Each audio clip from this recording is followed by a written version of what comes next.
कबीरधाम जिले में सिंचाई के साधनों की कमी शुरू से ही रही है, लेकिन स्थिति धीरे धीरे बदलती जा रही है। एक समय वो भी था जब सिंचाई साधनों की कमी के कारण किसान पलायन को मजबूर रहते थे, लेकिन अब वो समय खत्म हो चुका है। किसान अपने खेतों में एक साल में कई फसलें उगा रहे हैं। किसानों का कहना है कि वो धान के साथ ही सब्जी और चना की फसलें उगाकर अच्छी आय कर रहे हैं।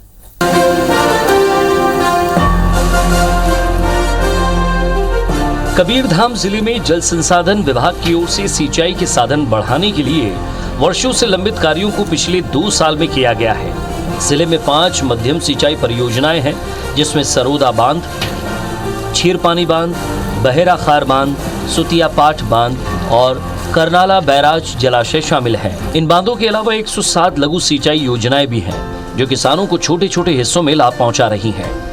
इसमें पंडरिया ब्लॉक का महीडबरा और कवर्धा के सकरी नदी पर बने दियाबार जलाशय भी इसमें शामिल है। यहाँ के किसानों को नदी के माध्यम से सिंचाई सुविधाएं प्राप्त हो रही हैं। किसानों की आर्थिक उन्नति हो, इसके लिए आने वाले समय में 17 जलाशयों के निर्माण का प्रस्ताव भी सरकार को भेजा गया है। वहीं जिले में 107 लघु सिंचाई योजनाओं से 25,543 हेक्टेयर खेतों में सिंचाई की क्षमता है। साल 2020-21 में इन लघु सिंचाई योजनाओं से 11,829 हेक्टेयर खेतों में सिंचाई की गई है। आने वाले वर्षों में और 24,472 हेक्टेयर में सिंचाई सुविधा पहुंचाने का लक्ष्य रखा गया है। पहली तो कम उत्पादन हुआ, अब तो किसान मतलब बहुत उत्पादन हुआ थे। पहली ले 2 गुना ज़्यादा हुआ थे। नहर आया हवा ना तो अभी थोकन फसल मन बढ़िया है और नहीं आ रही से तो दिक्कत पड़त रही से और हम मतलब थोड़ा हरिंसा से बढ़िया लगी नहर आई से। लघु सिंचाई योजना में प्रमुख रूप से सारी जलाशय, दानी घटोली जलाशय, वीरेंद्र नगर जलाशय, पीपर टोला, देवसरा, कामठी, होक व्यपर्तन, पुटपुटा, उदबा, दियाबार, सिंघारी, भोरमदेव सकरी फीडर, सोनपुर, मोहगांव बामी, बंदौरा, तारो जलाशय प्रमुख रूप से शामिल हैं। कबीरधाम जिले में सिंचाई के लिए पिछले 2.5 साल में जो प्रमुख कार्य किए गए हैं, उसमें किसानों को 2 गुना लाभ हो रहा है। ये सब हो सका है जल संसाधन विभाग के कठिन परिश्रम और क्षेत्र के विधायक मोहम्मद अकबर के प्रयासों से।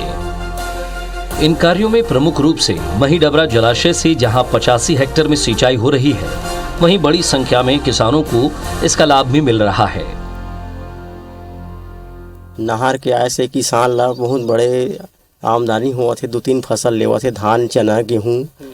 और गर्मी में भी नहर आगे जा पाही तो बहुत बड़े किसान ला फायदा लाभ हो सका थे। वही धान सिंचाई के लिए हो रहा है, अरहर है, कोदो है, कुछ साग सब्जी लगाए थे किनारे नहर के वाले में, उसमें से हो रहा है फायदा। इसके अलावा भोरमदेव सकरी फीडर भी शामिल है। इसके बनने से सकरी नदी से भूजल स्तर तो बढ़ ही रहा है, किसानों को भी लाभ हो रहा है। सकरी फीडर से 770 हेक्टेयर में सिंचाई हो रही है। पहले इस क्षेत्र में किसान केवल 1 फसल ले पाते थे, लेकिन अब साल में 2 फसल ले रहे हैं। अन्य जलाशयों में बानो जलाशय से 150 हेक्टेयर, पीपर टोला व्यपर्तन से 50 हेक्टेयर, मोडपारा जलाशय से 150 हेक्टेयर, पुटपुटा व्यपर्तन जलाशय से 120 हेक्टेयर और कोआनार व्यपर्तन से 35 हेक्टेयर में सिंचाई हो रही है। आने वाले सालों में जल संसाधन विभाग किसानों को लाभ दिलाने और कबीरधाम जिले में सिंचाई की सुविधा बढ़ाने के लिए 17 अलग अलग योजनाएं बना चुका है, जिसे बजट में भी शामिल किया जा चुका है। ऐसे में उम्मीद है कि जल्द ही वित्तीय स्वीकृति मिलने पर काम शुरू हो जाएगा। 53,646 हेक्टेयर्स में सिंचाई कर रहे हैं। इसमें लगभग आपको सुतिया पाठ, सरोदा, छिरपानी में जब मांग आती है लोगों किसानों की, उनको पूरा पानी दिया जा रहा है और सिंचाई बहुत अच्छे से चल रही है यहाँ पर।